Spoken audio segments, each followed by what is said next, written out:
الحمدللہ رب العالمین والصلاة والسلام علی محمد الامین فاعوذ باللہ من الشیطان الرجیم بسم اللہ الرحمن الرحیم۔ خواتین و حضرات، دین پر تحقیق پہ ایک بڑا مسئلہ یہ پیدا ہوتا ہے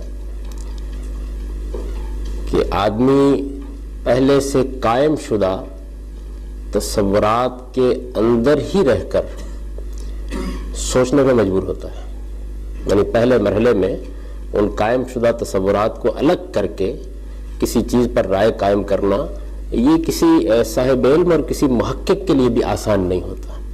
انسان کی نفسیات ایسی واقع ہوئی ہے کہ اس کا جو ذہنی سانچہ بن جاتا ہے، جن اصطلاحات میں وہ نشو و نما پاتا ہے، اس کی ذہنی تعمیر جس پس منظر میں ہوتی ہے، اس کے لحاظ سے وہ سوچتا ہے۔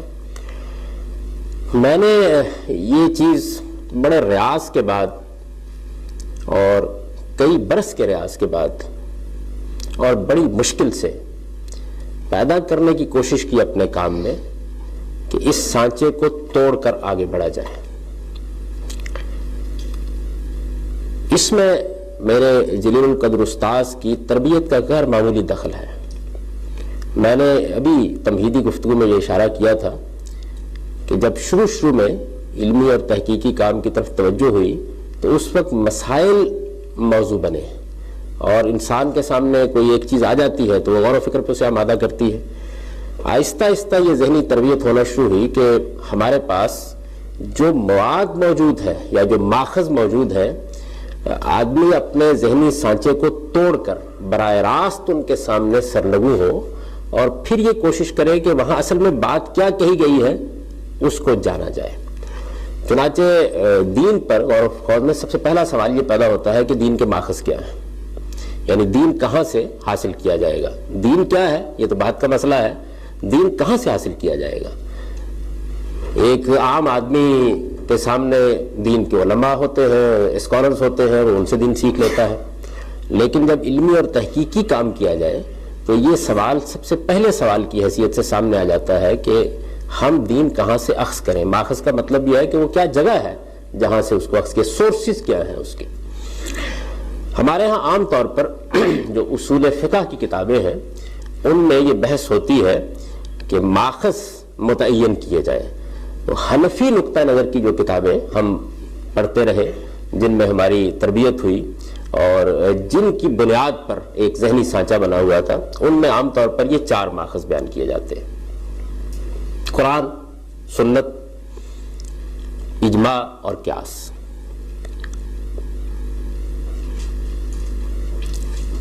ظاہر بات ہے کہ اس سے پہلے کہ یہ بحث کر کے دیکھی جائے کہ اس کی نوعیت کیا ہے، یہ کیوں قرار دیے گئے ہیں، اس کا پس منظر کیا ہے، اور یہ ٹھیک ہے تو کیوں، اور اگر ان کو ہم مسترد کرتے ہیں تو کیوں، یہ بحث ہم اپنے موقع پر کریں گے۔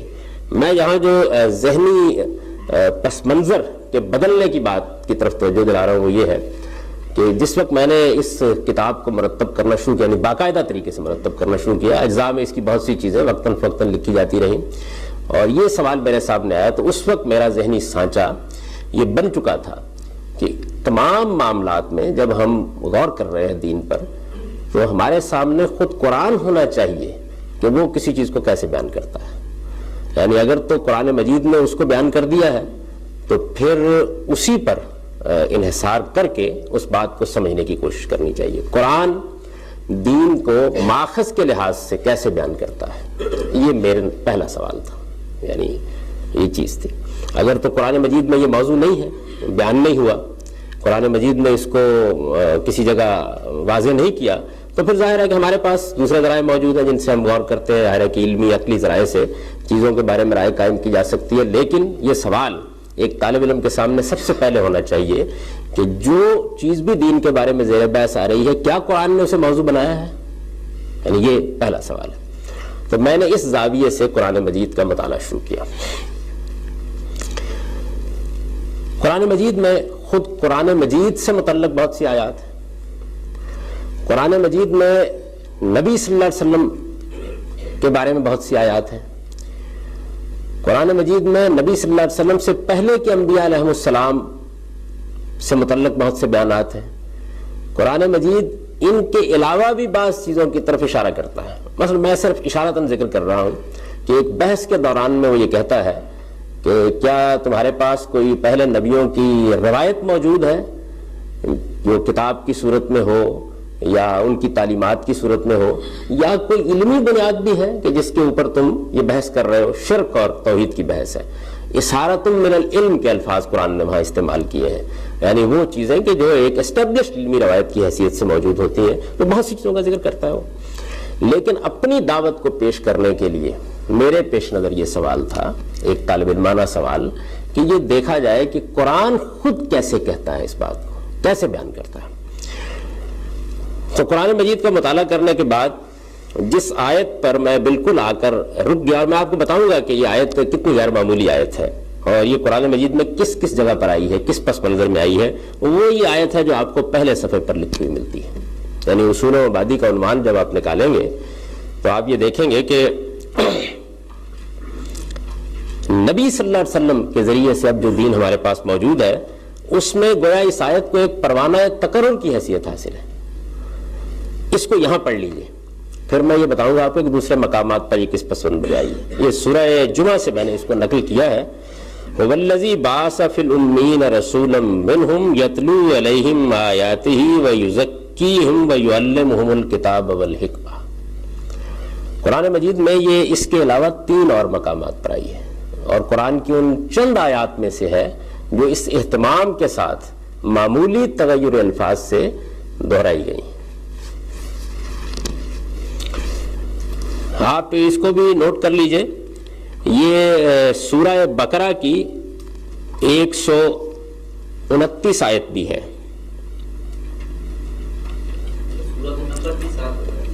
سورہ بقرہ دوسری سورہ ہے.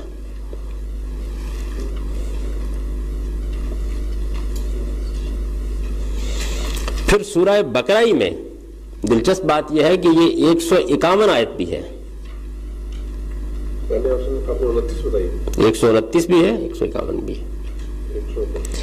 پھر سورہ آل عمران کی یہ آیت 164 بھی ہے,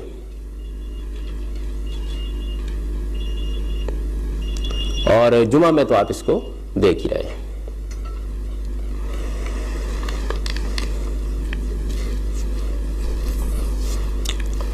یہ قرآن مجید کے جن جن مقامات پہ آئی ہے ان سب کو اگر آپ سامنے رکھیں, اور خاص طور پر اس سورہ جمعہ میں بھی یہاں اس کو آپ سامنے رکھیں, تو اس کا ایک پس منظر ہے ہر جگہ جس کو بہت اچھی طرح جان لینا چاہیے.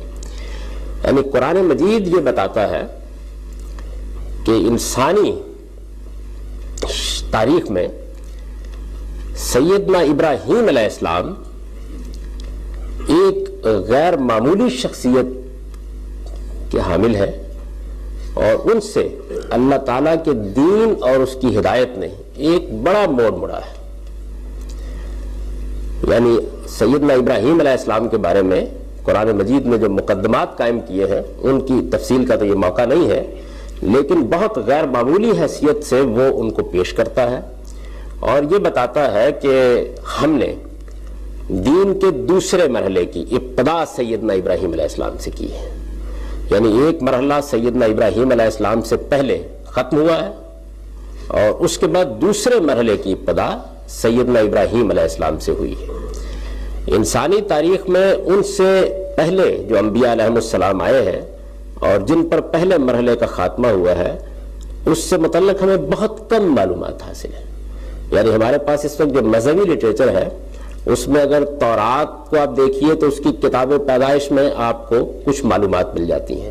قرآن مجید میں بھی سیدنا نوح علیہ السلام کی دعوت تفصیل سے بیان ہوئی ہے, اور سیدنا آدم کا قصہ بیان ہوا ہے. اس سے پہلے کچھ زیادہ معلومات نہیں ہے. یہ تو واضح ہو گیا ہے کہ اس سے پہلے بھی اللہ کی ہدایت موجود تھی, بلکہ سیدنا آدم ہی سے اللہ تعالیٰ نے وعدہ کیا تھا کہ میں اپنی ہدایت دوں گا, اور جب جب میری ہدایت آئے گی تو پھر اس کے بعد جس نے اس کی پیروی کی وہ دنیا میں ہدایت یافتہ ہو کر زندگی بسر کرے گا. یہ بات تو قرآن میں بالاجمال بیان ہوئی ہے, لیکن سیدنا ابراہیم سے یہ غیر معمولی مرحلے کی ابتدا ہوتی ہے, اور میں جہاں تک سمجھ سکا ہوں یہ اندازہ ہوتا ہے کہ یہ کئی پہلوؤں کا ایک بڑا غیر معمولی مرحلہ ہے.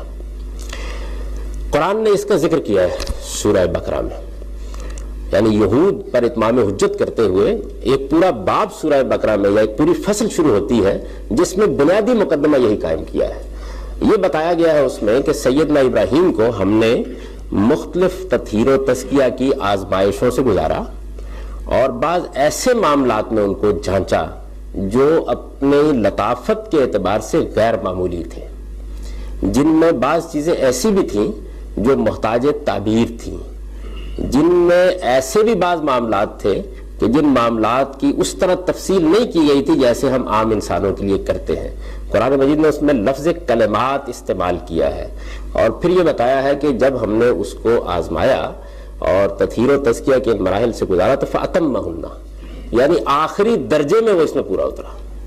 قرآن مجید غیر معمولی خراج تحسین ان کو پیش کیا ہے، فَأَتَمَّهُنَّ اِذِ ابْتَلَىٰ إِبْرَاهِيمَ رَبُّهُ بِكَلِمَاتٍ فَأَتَمَّهُنَّ، یعنی جس آخری درجے میں کوئی آدمی پورا اتر سکتا ہے اس میں پورے اترے۔ جب وہ پورے اترے تو اللہ تعالیٰ نے کئی فیصلے ان کے بارے میں سنائے ہیں۔ ایک تو قرآن سے یہ معلوم ہوتا ہے کہ یہ بات واضح کر دی گئی کہ اب دین اور ہدایت کی روایت گویا ان سے شروع ہوگی۔ چنانچہ اپنی قوم پر اتمام حجت کے بعد ان کی تاریخ کا مطالعہ کرنے سے بھی معلوم ہوتا ہے کہ اس وقت کی پوری متمدن دنیا میں کم و بیش انہوں نے اپنی دعوت پہنچائی اور پھر اس کے بعد ان کو یہ ذمہ داری دی گئی کہ وہ اللہ کی عبادت کے گھر کی تعمیر نو کریں، یعنی یہ جو بیت اللہ ہے، اور اس کی بنیادیں پھر انہوں نے اٹھائیں اور اس کو اللہ کی توحید کے مرکز کی حیثیت سے آباد کیا۔ وہ قرآن نے اس کی پوری تاریخ سنائی، اس میں کوئی زیر بحث نہیں۔ جس نقطے کی طرف میں آپ کو لانا چاہتا ہوں وہ یہ ہے کہ سیدنا ابراہیم کا ایک پہلو یہ ہے، یعنی گویا دین کی روایت کو ایک جامعیت کے ساتھ ان سے شروع کیا جا رہا ہے دوسرے مرحلے میں۔ دوسری چیز یہ ہے کہ اللہ تعالیٰ اپنی توحید کا مرکز، جس کو آپ مرکز محسوس کہہ سکتے ہیں، جو ایک طریقے سے ذات خداوندی کے ساتھ ہمارے تعلق کی محسوس علامت ہے، یہ انہوں نے اس طرح تعمیر کیا جیسے کہ اب وہ بیت اللہ الحرام کی صورت میں موجود ہے۔ اس کے بعد ایک اور چیز جو اللہ تعالیٰ نے فرمائی وہ یہ تھی کہ میں اس دنیا میں امامت، مذہبی امامت اور پیشوائی کے منصب پر فائز کر رہا ہوں تمہیں، یعنی جیسے ہی پورے اترت فرمایا انی جاعلک للناس اماما، یعنی مطلب یہ ہے کہ یہ ایک ایسا منصب ہے کہ جو اب ظاہر ہے کہ نسلاً بعد نسلاً لوگوں کو متاثر کرے گا۔ سیدنا ابراہیم نے اس موقع کے اوپر یہ سوال کیا کہ ومن ذریتی، یعنی کیا یہ منصب میری ذات تک محدود ہے یا میری اولاد میں بھی جاری رہے گا؟ تو قرآن مجید میں اللہ تعالیٰ فرماتے ہیں کہ یہ جواب دیا گیا کہ لا ینال عہد الظالمین، یعنی اس میں دونوں چیزیں ہیں کہ ہاں تمہاری اولاد میں بھی جاری رہے گا، یعنی یہ غیر معمولی اعزاز ہے جو ان کو ملا، تمہاری اولاد میں بھی جاری رہے گا۔ اور اگر اولاد اس منصب کی ذمہ داریوں کو پورا نہ کر سکی اور اس نے اللہ تعالیٰ کے ساتھ ظلم و عدوان کا رویہ اختیار کر لیا، پھر وہ اس سے محروم ہوگی۔ اب اس میں رک کر ایک قانون جس کی اپنے وقت پر وضاحت کروں گا میں، اس کی طرف بھی چند اشارات سن لیجئے۔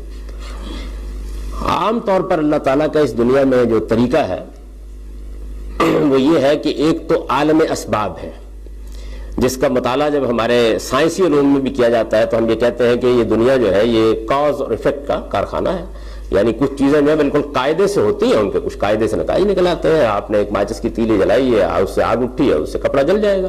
ایک تو عالم اسباب ہے، اور ظاہر ہے کہ وہ عالم اسباب کے جو قوانین ہیں ان کا ہم مطالعہ کرتے ہیں اور اس مطالعے کے نتیجے میں بہت سی چیزیں اخذ کرتے ہیں، ان کے مطابق ہم اپنے بہت سے اقدامات بھی کرتے ہیں۔ اور اب موجودہ زمانے میں اسی عالم اسباب کے مطالعے سے ہم نے غیر معمولی بعض اکتشافات کیے ہیں جس سے بہت سی ایجادات بھی ہوئی ہیں اور ایک نئی دنیا دریافت ہو گئی ہے۔ ایک یہ ہے۔ دوسری جو چیز ہے وہ اللہ تعالیٰ کا قانون ابتلا ہے،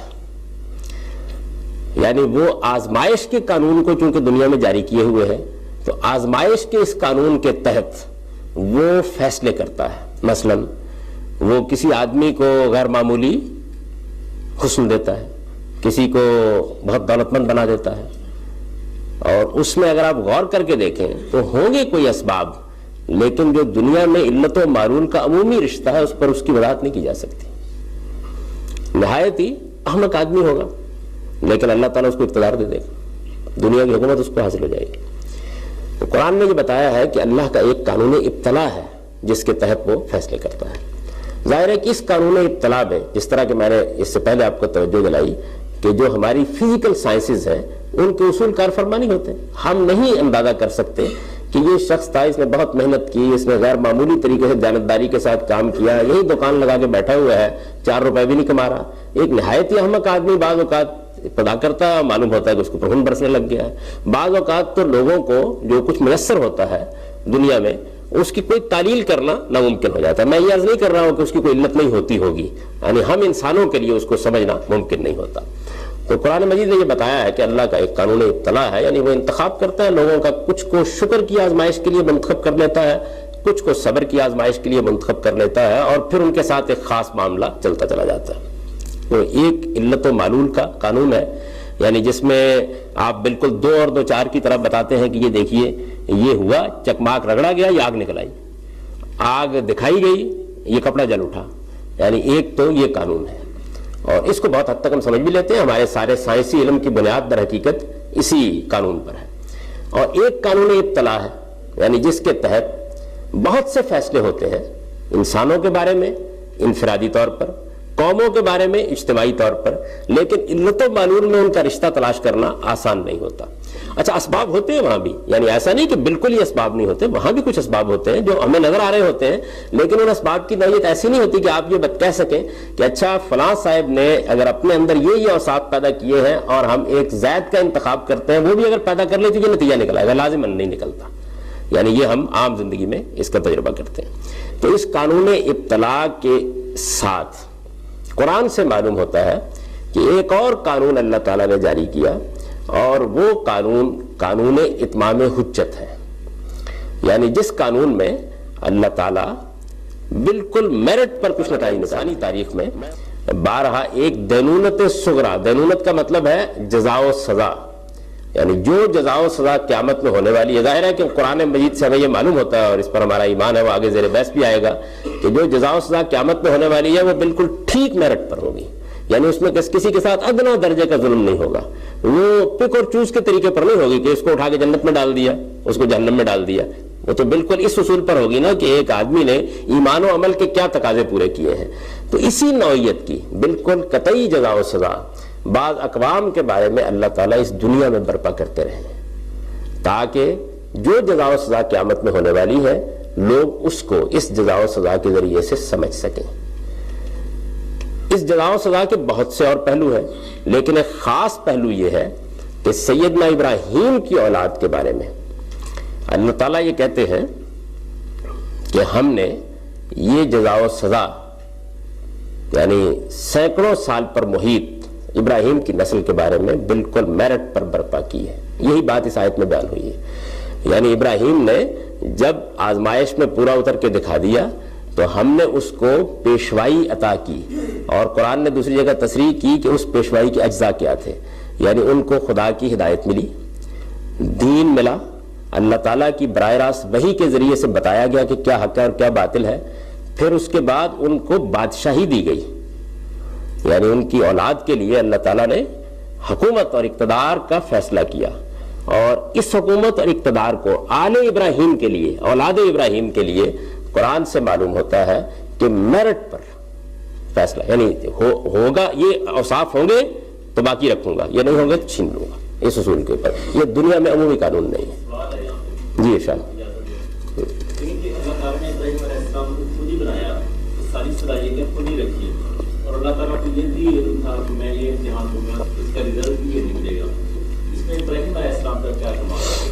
اس میں تو آپ کا بھی کوئی کمال نہیں ہے. اس کی وجہ یہ ہے کہ جو قیامت میں آپ کو ملنے والا ہے، یہ جتنے سوالات آپ نے کیے ہیں وہ سارے تو اس کے بارے میں پیدا ہوتے ہیں.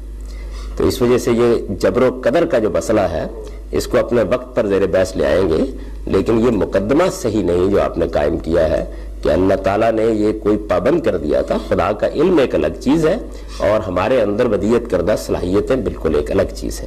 یہ بات کہ ابراہیم کی شخصیت میں اللہ تعالیٰ نے کوئی ایسی چیزیں رکھ دی تھیں کہ وہ لازماً اس آزمائش پر پورے اترے، ایسا نہیں. ہمارے اندر بھی یہ نہیں کیا گیا. ابراہیم بھی ایسے ہی انسان تھے جیسے ہم آپ انسان ہیں. ہمیں بھی یہ بتایا گیا ہے کہ تمہارے اندر فَأَلْهَمَهَا فُجُورَهَا وَتَقْوَاهَا، اور اس کی بنیاد کے اوپر ہم آزادانہ فیصلے کرتے ہیں. اس کا اپنا ایک قانون ہے ہدایت اور ضلالت کا، جس کے تحت گمراہی بھی آدمی اختیار کرتا ہے اور وہ ہدایت بھی اختیار کرتا ہے. لیکن میں نے اس لیے توجہ دلائی کہ اس وقت کا یہ موضوع نہیں ہے. جو سوال آپ نے کیا وہ صرف ابراہیم کے بارے میں پیدا نہیں ہوتا، تو میرے بارے میں پیدا ہوتا ہے، آپ کے بارے میں پیدا ہوتا ہے. تو اللہ تعالیٰ نے جی ایک یہ سوال تھی کہ یہ ساری بحث ہم اس چیز کو مان کے کر رہے ہیں قرآن مجید اللہ کی کتاب ہے، یہاں سے ہم نے بغیر کسی بحث میں پڑھے یہ مان لیا، کیا ہم یہ ٹھیک چل رہے ہیں؟ یہ مسلمانوں کو پڑھا رہا ہوں، واضح دین پڑھا رہا ہوں مسلمانوں کو جیسے میں نے اسے سمجھا ہے، نہ کہ غیر مسلموں کو پڑھا رہا ہوں کہ پہلے دین ان سے منوایا جائے. یہ دین کے مطالعے کی پہلے اس کو واضح کر لیجیے اچھی طرح. یعنی مسلمان ہیں آپ اور دین کو مانتے ہیں، تو اب میں آپ کو آپ کا دین جیسے کہ میں نے سمجھا ہے وہ پڑھا رہا ہوں. بہت سے لوگ ایسے ہیں جو کہ ہم یہاں سے باہر چلے جاتے ہیں، جو آس پاس غیر مسلم میں رہتے ہیں، تو پھر ان کو کافی مسئلہ آتا ہے. شروع میں اس کو تھوڑا سا واضح کر دیا جائے. ان مسئلوں کے حل کی یہ کلاس نہیں ہے، اس کے لیے میں صبح شام حاضر ہوتا ہوں. یعنی اس میں بنیادی بات یہ ہے کہ آپ کو اللہ کا جو دین ملا ہے اس کو جیسے سمجھا گیا اس کو پڑھایا جا رہا ہے. تو جو باقی مسئلے ہیں ان مسئلوں کو پہلے دن سے الگ کر دیجئے، وہ ایک الگ بحث ہے. تو پہلے اس کو سمجھیے کہ وہ کیا چیز ہے. تو میں یہ گزارش کر رہا تھا کہ سیدنا ابراہیم کی یہ ایک خصوصی حیثیت ہے کہ اللہ تعالیٰ نے ان کے ساتھ بھی میرٹ پر معاملہ کیا اور پھر ان کی اولاد کے بارے میں بھی یہ وعدہ کیا قرآن مجید میں کہ میں میرٹ پر ان کو امامت کے منصب پر بھی فائز رکھوں گا اور میں ان کو دنیوی اقتدار بھی دوں گا میرٹ پر. اور جب یہ اس پر پورے نہیں اتریں گے، یعنی دنیا میں اللہ تعالیٰ عام طور پہ ایسا نہیں کرتے، عمومی قانون میں اس کے بڑے بڑے سرکش لوگوں کو اقتدار حاصل ہوتا ہے. تو اس طرح خود سیدنا ابراہیم اور ان کی نسل ایک غیر معمولی حیثیت اختیار کر گئی. چنانچہ پھر یہ وعدہ اللہ تعالیٰ نے کیسے پورا کیا؟ قرآن مجید سے معلوم ہوتا ہے کہ اس کے دو مراحل ہوئے. پہلے مرحلے میں سیدنا ابراہیم کی اولاد میں سے حضرت اسحاق کو منتخب کیا گیا، اور حضرت اسحاق کی اولاد بے شمار غیر معمولی مراحل سے گزری. اس کی تاریخ سنانے کا یہ موقع نہیں ہے، اور جس کو ہم بنی اسرائیل کہتے ہیں، یہ حضرت یعقوب ہے نا سیدنا اسحاق کے بیٹے، ان کا نام اسرائیل ہے، جن کو ہم بنی اسرائیل کہتے ہیں. ان کے لیے امامت کا ایک پورا کا پورا تاریخی فیصلہ صادر ہوا. سیدنا موسیٰ علیہ السلام کے بعد پے در پے اللہ تعالیٰ نے ان میں نبی بھیجے، اور ان کو دنیا میں غیر معمولی اقتدار اپنے زمانے میں حاصل ہوا. یہ میرٹ پر حاصل ہوتا تھا، جب وہ ظلم و عدوان کا ارتکاب کرتے تھے چھین لیا جاتا تھا، جب لوٹتے پھر دے دیا جاتا تھا. اس کی ایک پوری تاریخ ہے. ادھر اللہ تعالیٰ نے ان کی نسل کا جو دوسرا حصہ ہے اس کو سرزمین عرب میں آباد کر دیا، اور ایسی صورتحال میں آباد کر دیا کہ جہاں وہ دنیا میں کسی اور کے کبھی محکوم نہیں ہوئے، اور وہاں وہ آزادی کے ساتھ زندگی بسر کرتے رہے. بیت اللہ کے متولی ہو گئے، ان کو غیر معمولی مذہبی حیثیت بھی حاصل رہی. اور پھر جیسے ہی بنی اسرائیل کی معزولی کا معاملہ ہوا تو دوسرے مرحلے میں بنی اسماعیل یعنی ان کے دوسرے بیٹے کے لیے بالکل وہی فیصلہ اسی طرح میرٹ پر کر دیا گیا. اور پھر اس فیصلے کے نتیجے میں نبی صلی اللہ علیہ وسلم کے بعد ایک عظیم سلطنت قائم ہوئی. یعنی دونوں میں یہ ہوا کہ دونوں دفعہ نبوت ملی، ہدایت ملی. قرآن نے اس کو بیان کیا کہ ہم نے تمہیں نبوت دی، حکم دیا، اور اس کے ساتھ جعلکم ملوکا، بادشاہی دی. وہ بادشاہی بنی اسرائیل کو بھی ملی اور ان کو بھی ملی. تو رسول اللہ صلی اللہ علیہ وسلم کے بارے میں حضرت ابراہیم کی جو بیت اللہ کو انہوں نے جب تعمیر کیا ہے اور وہاں ان کو آباد کیا ہے تو وہاں انہوں نے دعا کی ہے. یہ سورہ بقرہ میں اس دعا میں یہ آیت آئی ہے. یوں سمجھ لیجئے کہ محمد رسول اللہ کی بعثت سے دین کی جو روایت شروع ہونے والی تھی تیسرے مرحلے میں، اس کا پروانہ تقرر یہی آیت ہے. یہ تینوں مقامات جن میں یہ آئی ہے اس سے پہلے سورہ جمعہ سے پہلے، ان میں اگر آپ دیکھیں گے تو سیاق و سباق بھی آپ کو قرآن مجید میں یہ بتائے گا کہ اس میں یہی سارا معاملہ زیر بحث ہے. اور چونکہ بنی اسرائیل ہیں جن پر اتمام حجت کیا جا رہا ہے، بقرہ میں بھی، آل عمران میں بھی، تو اسی پس منظر میں ان کے سامنے یہ بات رکھی جا رہی ہے کہ اللہ تعالیٰ یہ فیصلہ کیے ہوئے ہیں. اس فیصلے کا ذکر یعنی دعا کے پہلو سے بھی ہوا ہے، ظہور کے پہلو سے بھی ہوا ہے، اور یہاں پر خاص طور پر بنی اسماعیل جن کو قرآن مجید امیین کہتا ہے، یعنی امیین کا لقب ان کے لیے خاص ہے، یہ بنی اسرائیل نے ان کو یہ لقب دے رکھا ہوا تھا. وہ اپنے آپ کو سمجھتے تھے کہ ہمارے پاس کتاب بھی ہے, ہمارے پاس ہدایت بھی ہے, اور ان کو امی کہتے تھے. یہ کتاب سے, دین سے, اس کی روایت سے زیادہ واقف نہیں ہے, کیونکہ انبیاء نہیں آئے ان کے پاس کم و بیش 2000 سال تک. تو یہ اس موقع کے اوپر اللہ تعالیٰ نے ان کو بتایا ہے کہ میں نے اپنے اس فیصلے کے تحت جو سیدنا ابراہیم کے ساتھ ہوا تھا, اب ان امیوں میں ایک رسول بھیجا ہے. ایک بات. دوسری یہ کہ اس میں اس رسول کے ذریعے سے جو دین دیا جا رہا ہے اس کو پورا کا پورا بیان کر دیا گیا ہے. یعنی اگر آپ دیکھیں تو سوائے اس کے کہ 2 مقامات پر تزکیہ پہلے آ گیا ہے اور اس میں بعد میں آ گیا ہے, یعنی اور کوئی چیز تبدیلی نہیں ہے, کم و بیش ایک ہی چیز ہے جو اس میں بیان کی گئی ہے. آپ سادہ طریقے سے بھی اگر اس کا ترجمہ کریں تو یہ ہے کہ هو الذی بعث فی الامین, وہی ذات ہے کہ جس نے امیوں میں ایک رسول اٹھایا ہے, رسولا منہم, ان کے اندر سے. یعنی اس میں ایک ایک لفظ قابل غور ہے. امیوں میں اٹھایا ہے, ایک رسول اٹھایا ہے, ان کے اندر سے اٹھایا ہے, اور یتلو علیہم آیاتہ ویزکیہم ویعلمہم الکتاب والحکمہ. میں نے اس آیت کے بارے میں یہ سارے دراز نفسی اس لیے کی کہ میں یہ آپ کو بتا دوں کہ اس کا انتخاب کرنے کی وجہ کیا ہے. یعنی قرآن مجید میں یہ 2 پہلوؤں سے بڑی غیر معمولی آیت ہے. ایک یہ اس سارے دینی پس منظر کو بیان کرتی ہے, یعنی جن جن مقامات پر یہ آئی ہے یہ بیان کرتی ہے کہ اللہ تعالیٰ کا جو ہدایت دینے کا فیصلہ سیدنا ابراہیم کے لیے ہوا اور پھر آخری مرحلے میں محمد رسول اللہ کے لیے ہوا, اس کے تقرر کی نوعیت کیا ہے. یہ بیان کرتی ہے کہ جب یہ فیصلہ صادر ہوگا تو اس سے کیا چیزیں صدور میں آئیں گی, یہ اس کو بیان کرتی ہے. اس لحاظ سے یہ بڑی غیر معمولی اہمیت کی آیت ہے. اب اس کے بعد دوسرا مسئلہ یہ تھا کہ یہ جتنی غیر معمولی اہمیت کی آیت ہے, اور اس میں کوئی شک نہیں ہے کہ ہمارے پورے دینی علم میں اس کو بڑی غیر معمولی اہمیت حاصل بھی رہی ہے. جن جن مقامات پر یہ آئی آپ اس کو نکال کر دیکھیں گے, جیسے میں نے آپ کو حوالے دیے, تو آپ محسوس کریں گے کہ گویا پوری کی پوری سورہ کی بحث کا مدار بن گئی ہے. یعنی اس لحاظ سے یہ ان مقامات پہ زیر بحث ہے. میں اس کا تھوڑا سا اشارہ کر دوں. یعنی صورتحال یہ ہے کہ یہ پہلا باب ہے قرآن مجید کا جو سورہ بقرہ, سورہ فاتحہ سے شروع ہوتا ہے, سورہ مائدہ پر ختم ہوتا ہے. اس میں ہم سے پہلے جو یہود و نصارہ کی ایک بڑی تاریخ رہی ہے, اس پوری تاریخ کو قرآن نے بیان کیا ہے اور ان کی فرد قرارداد جرم بیان کی ہے, اور ان پر اللہ کی حجت پوری کی ہے, اتمام حجت کیا ہے. اتمام حجت کا مطلب تو اب آپ لوگ سمجھ گئے ہوں گے میرے بہت سے لیکچرز درسوں میں, یعنی اس درجے میں حق کو واضح کر دینا کہ آدمی کے پاس پیش کرنے کے لیے کوئی عذر باقی نہ رہ جائے. تو اس حیثیت سے سورہ بقرہ میں, آل عمران میں یہ سارا معاملہ ہوا ہے. اور اس سارے معاملے میں ایک بہت بڑا مقدمہ اللہ تعالیٰ نے یہ قائم کیا ہے کہ یہ میں نے کوئی نیا کام نہیں کیا, میرا یہ پہلے سے طے شدہ فیصلہ تھا جس کے تحت مجھے بنی اسماعیل میں اس پیغمبر کو مبعوث کرنا تھا. میں نے تمہیں اپنے پیغمبروں کے ذریعے سے بتا دیا تھا کہ یہ امامت تمہارے بھائیوں کی طرف منتقل ہوگی, ٹھیک اس فیصلے کے مطابق منتقل ہوئی ہے, اور جو چیز اس امامت سے مقصود تھی وہ بھی میں نے بہت اچھی طرح واضح کر دی تھی. یعنی اتمام حجت کے اس پہلو سے یہ آیت آتی ہے, تو اس میں اس کا بیان ہوا ہے. سورہ جمعہ میں بھی اگر آپ اس کو نکال کر دیکھیں گے تو وہاں بھی بالکل یہی صورتحال ہے. یعنی یہ بتایا گیا ہے کہ اللہ تعالیٰ نے اپنے فیصلے کے تحت, وہاں صرف یہ ہے کہ ترتیب الٹ گئی ہے, فیصلے کے تحت بنی اسماعیل میں پیغمبر بھیج دیا ہے, اور اس کے بعد وہ پیغمبر بالکل وہی الفاظ ہیں جو دوسری جگہوں کے اوپر ہیں. اور پھر یہ بتایا گیا کہ یہود آگے وہی زیر بحث آ جاتے ہیں, یہود کہ وہ کس طرح امامت کے منصب سے معزول ہو. اسی میں وہ آیت ہے اس کے آگے آ کے کہ میں نے تو ان پر بھی کتاب, ان کو بھی کتاب دی تھی, لیکن یہ بالکل گدھوں کی طرح جیسے کتاب لاد دی جاتی ہے اس رویے میں ہے. یہ ہمار و اسفارہ قرآن مجید نے بیان کیا. پھر سبت میں جو انہوں نے حماقت کی ہے اس کی طرف اشارہ کیا ہے, اور آخر میں بتا دیا ہے کہ اب تمہارے لیے وہی حیثیت جمعے کی ہے, اور تمہیں یہ منصب دیا گیا ہے تو کہیں ایسا نہ ہو کہ تم جمعے کے معاملے میں وہی غلطی کرو جو سبت کے قانون کے بارے میں بنی اسرائیل نے کی ہے. یعنی پوری سورہ کا وہ خلاصہ یہ ہے. تو وہاں بھی بڑے غیر معمولی اہتمام کے ساتھ یہ آیت اسی طریقے سے نقل ہوئی ہے. تو میں نے آپ سے عرض کیا کہ اس کی اہمیت ہے.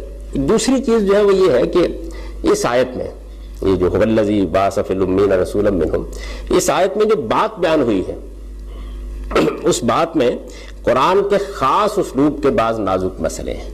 میں ان میں سے بعض چیزوں کی طرف اشارہ کروں گا. یہ چیز ویسے آگے بڑی تفصیل سے اصول و مبادی میں زیر بحث بھی آ جائے گی, لیکن یہاں تو اس کو زیر بحث لانا ناگزیر ہے تاکہ اس بنیاد کو میں واضح کر سکوں کہ اس کو میں نے کیوں اٹھایا. اس میں بظاہر 4 باتیں بیان ہوئی ہیں. یعنی بظاہر آیت کو آپ سادگی سے پڑھیں تو بظاہر یہ بیان ہوا ہے کہ اللہ تعالیٰ نے بنی اسماعیل میں ان کے اندر سے ایک رسول مبعوث فرمایا ہے، 4 باتیں بیان ہوئی ہیں. وہ اللہ کی آیتیں ان پر تلاوت کرتا ہے، وہ ان کا تزکیہ کرتا ہے، وہ ان کو کتاب اور حکمت کی تعلیم دیتا ہے. یعنی اگر آپ سادگی سے دیکھیں تو 4 باتیں اس کے اندر بیان ہوئی ہیں.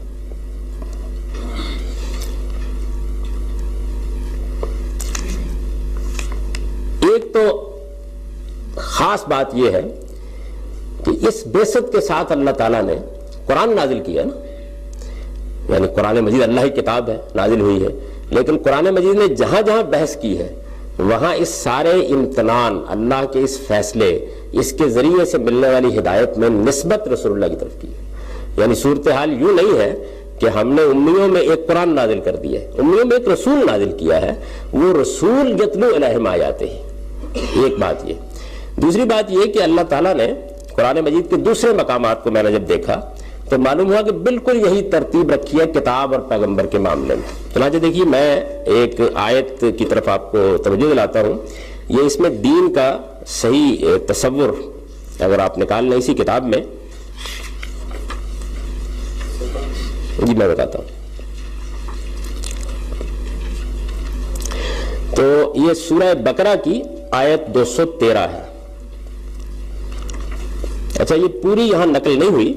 جن لوگوں کے پاس قرآن نہیں ہے میں نے اس لیے کہا کہ وہ کم سے کم اتنا حصہ نکال لیں، اور جن کے پاس قرآن ہے وہ سورہ بقرہ کی آیت 213 نکال لیں.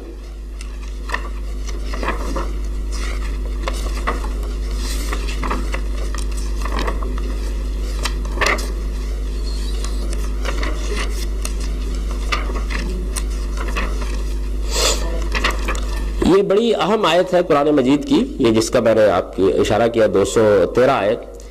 یہ پوری نبوت اور ہدایت کی تاریخ بیان کرتی ہے.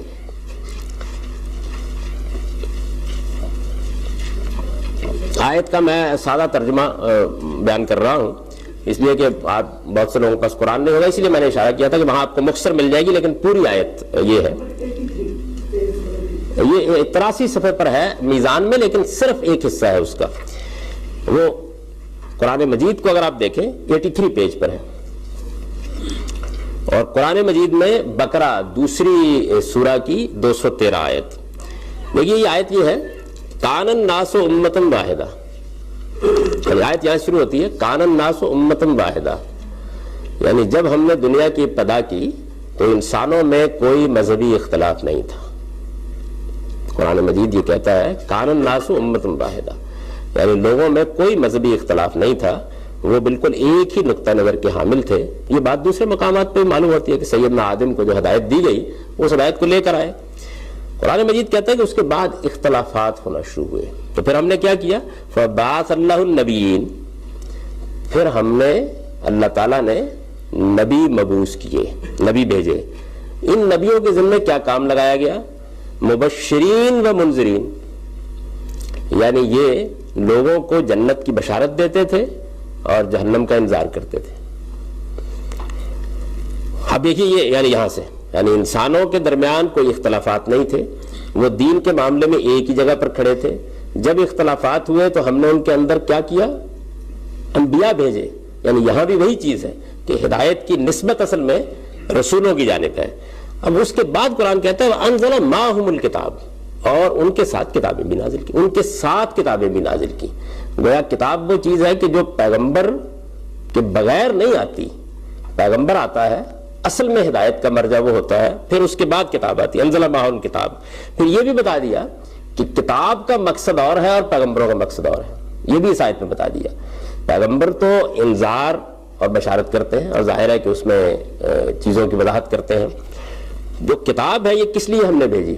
یعنی دین کی روایت کو قائم کرنے کے لیے نہیں بھیجی گئی، اس لیے بھیجی گئی کہ لِيَحْكُمَ بَيْنَ النَّاسِ فِي مَخْتَلَفُوا، کا فیصلہ کرنے کے لیے ایک حکم موجود ہو، یعنی ایک بالکل لکھی ہوئی متعین چیز ان کے پاس موجود ہو، وہ فیصلہ کرے. اور یہ بتا دیا کہ اس کے بعد کے لوگوں نے اس کے باوجود اختلافات کی وہ ایک الگ بحث ہے، وَمَخْتَلَفَ فِيهِ إِلَّا الَّذِينَ أُوتُوا مِن بَعْدِ مَا جَاءَتْهُمُ الْبَيِّنَاتُ. اور یہ بھی بتا دیا کہ اختلافات کا باعث کیا ہوا کہ بغیم بینہم، یعنی انسانوں کی سرکشی ہے جو اس کا باعث بنی. تو اس مقام پر بھی اللہ تعالیٰ نے جو ترتیب قائم کی وہ یہ کہ ہم نے اپنی ہدایت دینے کے لیے پیغمبر بھیجے، اور چونکہ ایک چیز ایسی چاہیے تھی کہ جو بالکل واضح طریقے پر حکم بن کر فیصلہ کر سکے، تو ان کے ساتھ ہم نے کتاب بھی نازل کر دی.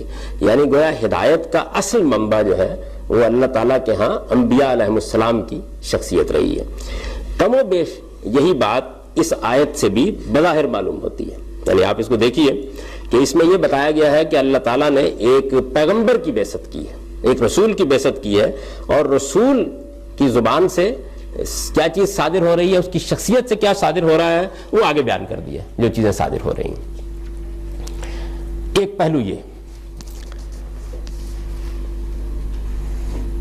دوسرا پہلو جو اس میں نے عرض کیا وہ یہ ہے کہ بظاہر اس میں 4 چیزیں ہمارے سامنے آتی ہیں. یعنی پیغمبر آئے ہیں، وہ آیات کی تلاوت کرتے ہیں اور وہ تزکیہ کرتے ہیں اور وہ کتاب کی تعلیم دیتے ہیں اور وہ حکمت کی تعلیم دیتے ہیں. بظاہر یوں معلوم ہوتا ہے. اس میں جو زبان کے مسئلے ہیں اور جس وجہ سے مسائل پیدا ہوئے ہیں، میں تھوڑا سا اس کا ذکر کروں گا. میں نے پہلے عرض کر دیا تھا کہ یہ علمی سطح کی ایک چیز ہے، تو آپ اسی حیثیت سے اس میں شریک ہوں. پہلی چیز جو اس کے اندر زیر بحث آ گئی وہ چیز یہ تھی، اور دیکھیے کتنی مارکہ آرا ہو گئی. یعنی اس کے اوپر ہماری امت کے بے شمار مذاہب، مسالک اور اختلافات مبنی ہیں. میں آگے چل کے آپ کو بتاؤں گا اس ایک آیت سے جو مسائل پیدا ہوئے ہیں. پہلی چیز تو یہ زیر بحث آ گئی لوگوں کے درمیان کہ اچھا 4 کام ہیں جو پیغمبر کرتا ہے. اب دیکھیے مسئلہ کیا پیدا ہوتا ہے. 4 کام قائم کرتا ہے. ایک کام تو بظاہر یہ لگتا ہے کہ یہ قائم کرتا ہے کہ وہ اللہ کی آیات اس پر نازل ہوئی ہے، پڑھ کے سنا دیتا ہے، یتلو علیہم آیات. ایک کام. اچھا یہ دیکھنے کی بھی کوئی خاص ضرورت نہیں، اس لیے کہ ہمیں جو تاریخ معلوم ہے، محمد الرسول اللہ تو معلوم تاریخ کی شخصیت ہے. ہمیں معلوم ہے کہ قرآن مجید ان پر نازل ہوتا تھا، وہ لوگوں کو پڑھ کے سناتے تھے، اور ظاہر ہے کہ قرآن مجید ہدایت کا ذریعہ بنتا تھا ان کی. ایک چیز یہ لوگوں نے سمجھی. اس کے بعد انہوں نے محسوس کیا کہ وَيُزَكِّيهُمْ. ایک دوسری چیز یہ بیان ہوئی کہ تزکیہ کرتا تھا. تو تزکیہ کیسے کرتا تھا؟ یعنی یہ سوال پیدا ہو گیا نا، تزکیہ کیا ہے اور تزکیہ کیسے کرتا تھا؟ یہ مسئلہ پیدا ہو گیا. تزکیہ کیا ہے اس کو لوگوں نے اپنے اپنے فہم و فکر کے مطابق اس امت کی تاریخ میں متعین کیا. سلف میں بھی لوگوں نے اس کو متعین کرنے کی کوشش کی، اور بعد کے ادوار میں 2ری 3ری صدی میں تو پھر اہل تصوف کا یہ خاص موضوع بن گیا. آپ اس میں دیکھیے کیا ہوا. یعنی تزکیے کو بالکل آپ لٹرل مفہوم میں لیں تو عربی زبان میں یہ 2 پہلوؤں کو اپنے اندر لیے ہوتا ہے. کسی چیز کو صاف کرنا، پاک کرنا جسمانی میں ہم بولتے ہیں، اور کسی چیز کو نشو و نما دینا. یعنی ایک منفی مفہوم ہے، ایک مثبت مفہوم ہے، دونوں اس کے اندر ہوتے ہیں. کسی چیز کو آلائشوں سے پاک کرنا، اس کو صاف کرنا، اور کسی چیز کو نشو و نما دینا، دونوں مفہوم ہوتا ہے. یعنی بالکل لٹرل مفہوم میں بھی استعمال ہوتا ہے، اور ذرا قرآن مجید میں ہم یہ دیکھتے ہیں تو بعض اوقات ایک اصطلاحی مفہوم میں بھی ہے. وہ اس وقت میں اس کو موضوع نہیں بنا رہا، یہ بتا رہا ہوں آپ کو کہ یہ مسئلہ زیر بحث آ گیا. اچھا پیغمبر نے یہ کام کس طریقے سے کیا ہے؟ تو لوگوں نے پیغمبر صلی اللہ علیہ وسلم کی پوری تاریخ کھنگال ڈالی، اور میں یہ آپ سے عرض کرتا ہوں کہ جن لوگوں کو اس پوری تاریخ کو کھنگالنے کے بعد یہ متعین کرنا تھا، وہ کم و بیش اس نتیجے پر پہنچے کہ کچھ معلوم نہیں کیسے کرتا تھا. یعنی آپ خیال کریں گے کہ میں یہ بات یہ واضح ہو گیا، کچھ معلوم نہیں کیسے کرتا تھا. یعنی تلاوت آیات تو نظر آ رہا تھا نا کہ رسول اللہ علیہ وسلم پر قرآن نازل ہوتا ہے تو حضور قرآن مجید کی آیات پڑھ کے سناتے تھے. یعنی اس کو جاننے کے لیے تو تحقیق کی ضرورت نہیں تھی، تاریخ کا مسلمہ تھا. تزکیہ کیسے کرتے تھے پیغمبر؟ یعنی کیسے صاف کرتے تھے لوگوں کو اور کیسے نشو و نما دیتے تھے ان کی شخصیت کو؟ اگر بالکل لٹرل مفہوم لے لیں یہ کیسے ہوتا تھا؟ یعنی اس پر بہت لکھا گیا ہے ہمارے ہاں، بڑے بڑے جلیل قدر لوگوں نے کام کیا ہے. کم و بیش اتفاق ہو گیا، کچھ پتہ نہیں. اچھا اہل تصوف نے اس مسئلے کا حل نکالا. انہوں نے کہا جی بات یہ ہے کہ اس کے لیے کوئی خاص میتھڈ نہیں تھا.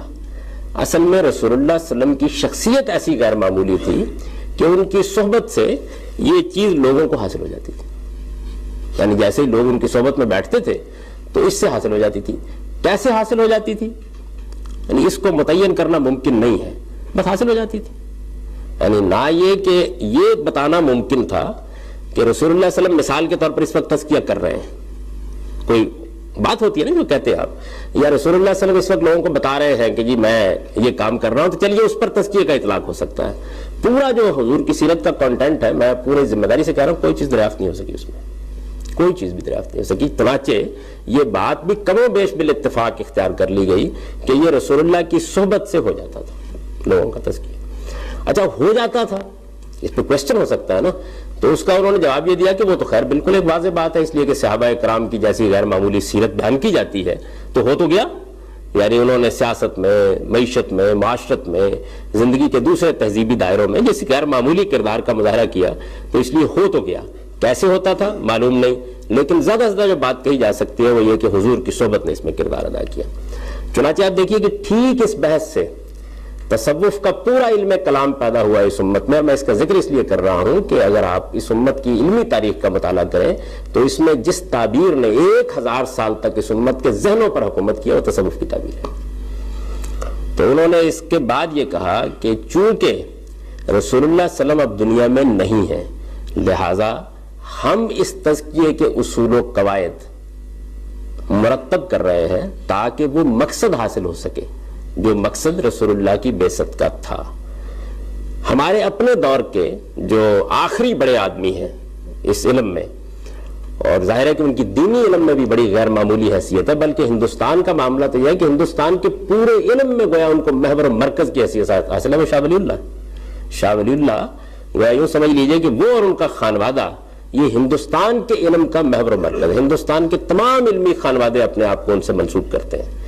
اور ہندوستانی کیا بلکہ جیسے کہ علامہ اقبال نے ری کنسٹرکشن میں لکھا ہے کہ ابن تیمیہ کے بعد 500 سال اگر آپ نکال دیں تو اس کے بعد ایک غیر معمولی شخصیت ہے جو ہندوستان میں پیدا ہوئی، جس کے اثرات پہ پوری اسلامی دنیا پر پڑے ہیں. ان کو ایک بڑے حکیم، بڑے فلسفی، دین کے بڑے شارع کی حیثیت حاصل ہے، اور وہ ظاہر ہے کہ اتنے ہی بڑے تصوف کے بھی عالم ہیں. تو ان کی کتاب ہے، بڑی مشہور کتاب ہے الطاف القدس. اس میں انہوں نے اس مسئلے پر بڑی تفصیلی گفتگو کی ہے. وہ اس میں یہ بتاتے ہیں کہ رسول اللہ صلی اللہ علیہ وسلم جو دین لے کر آئے تھے اس میں یہ لطافت، یعنی یہ تزکیے کی غیر معمولی لطافت، یہ تو اس طرح زیر بحث نہیں آئی، بلکہ وہ موٹی موٹی باتیں جو اللہ کے عذاب سے بچنے کے لیے ضروری ہیں وہ اس میں بتا دی گئیں. یہ چیز پہلی مرتبہ سید الطائفہ جنید بغدادی کے اوپر منکشف ہوئی، اور پھر ان سے ہم نے آگے یہ سب چیزیں سیکھی ہیں. یہ انہوں نے بیان کیا.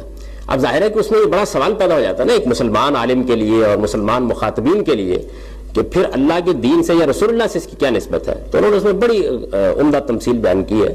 وہ یہ کہتے ہیں کہ یہ سب کچھ حضور ہی سے ملا ہے. یہ کیسے ملا ہے؟ مطلب یہ ہے کہ قرآن سے ملا ہے، حدیث سے ملا ہے. کیسے ملا ہے؟ سید الطائفہ جنید بغدادی نے جو یہ نفس کی لطافت کے اور اس کے تزکیے کے جو تصورات بیان کیے ہیں تو وہ کہاں سے ملے ہیں؟ تو انہوں نے کہا کہ یہ ایسے ہے کہ جس طریقے سے زمین میں آپ ایک خربوزہ اگاتے ہیں، یہ تمثیل خود شاہ صاحب نے بیان کی ہے.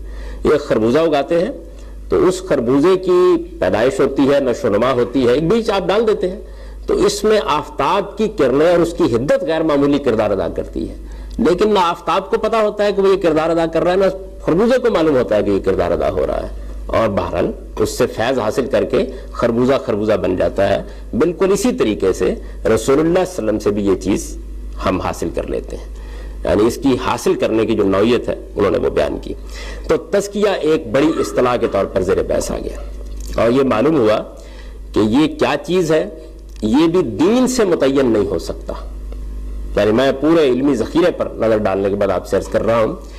چنانچہ صوفیوں کو اس کا موقع ملا کہ انہوں نے اس کی اپنی ایک تعبیر کی. اس میں انہوں نے اس کو شروع کیا چند دینی چیزوں سے، اور اس کے بعد انہوں نے یہ کہا کہ انسانی نفس جو ہے یہ جسم کی علائشوں سے جتنا پاک ہوتا جاتا ہے اتنا ہی نشو و نما پا کے اپنی اصل حقیقت کے قریب ہوتا جاتا ہے، اور یہی حقیقت میں تزکیہ ہے.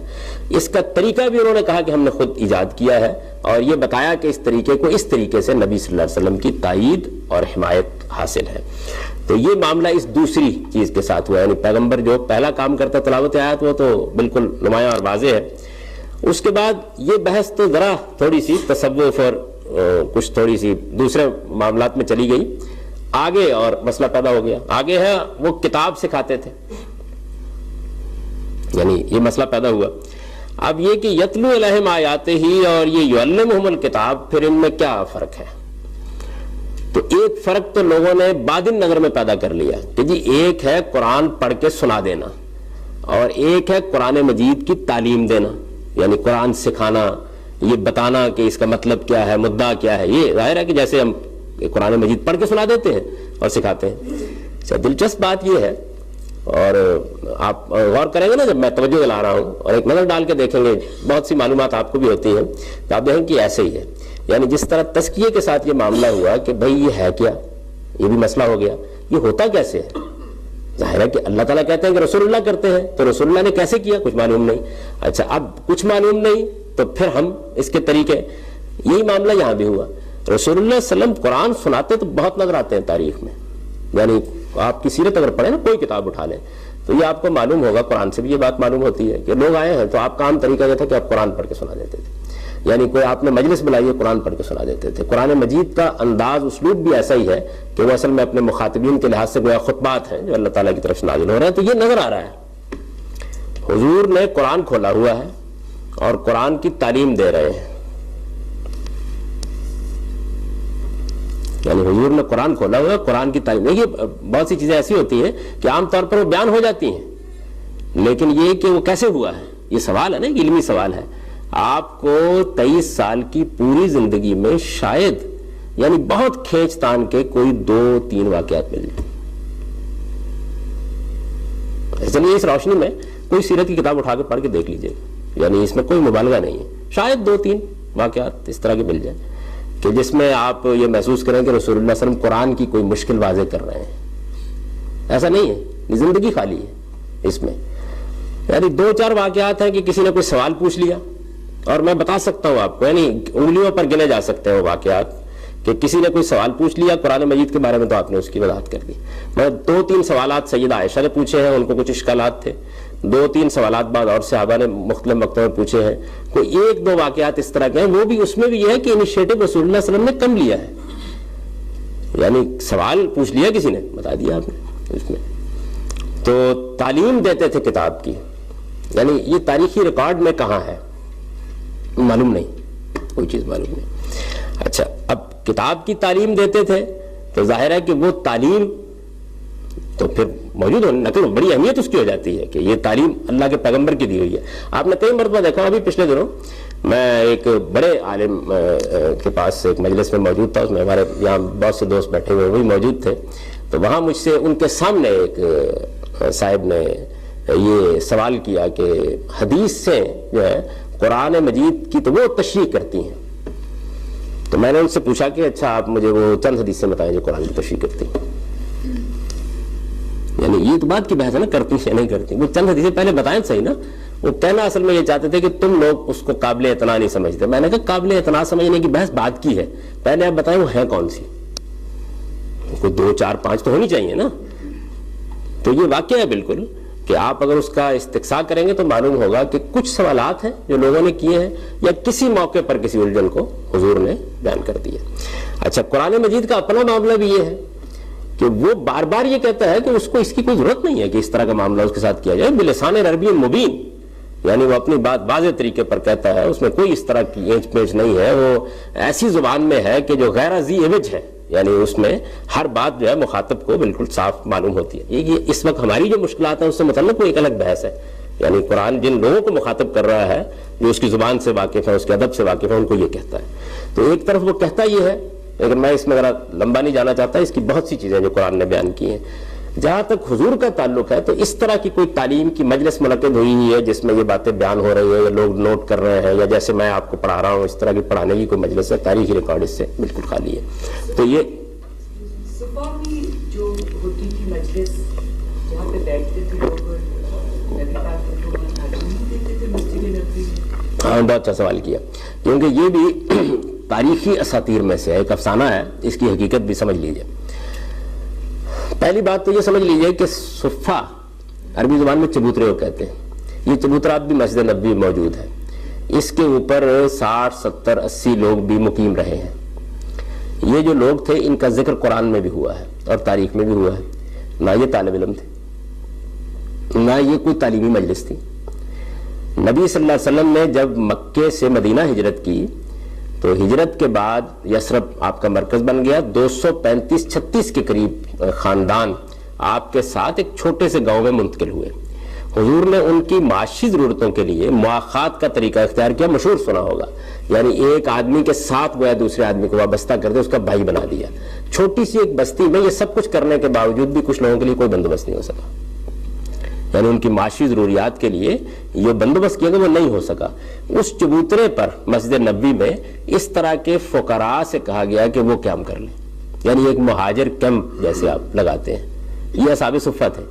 قرآن میں ان کا ذکر ہے سورہ بقرہ میں, للفقراء الذین احصروا فی سبیل اللہ, وہ محتاج لوگ کہ جو اللہ کی راہ میں نکلے تھے اور گر گئے ہیں, ان کے لیے کوئی راستہ نہیں ہے اپنی معاش کمانے کا. وہ لا یسألون الناس الحافا, وہ اپنی ضروریات لوگوں سے لپٹ لپٹ کے جیسے گلا مانگتے ہیں نہیں مانگ سکتے, ان کی مدد کے لیے تم لوگوں کو خود آگے بڑھنا چاہیے. یہ نوعیت تھی. اب ظاہر ہے کہ وہ وہاں شب و روز مقیم ہوتے تھے. جب شب و روز مقیم ہوتے تھے تو حضور سے دین سیکھتے تھے.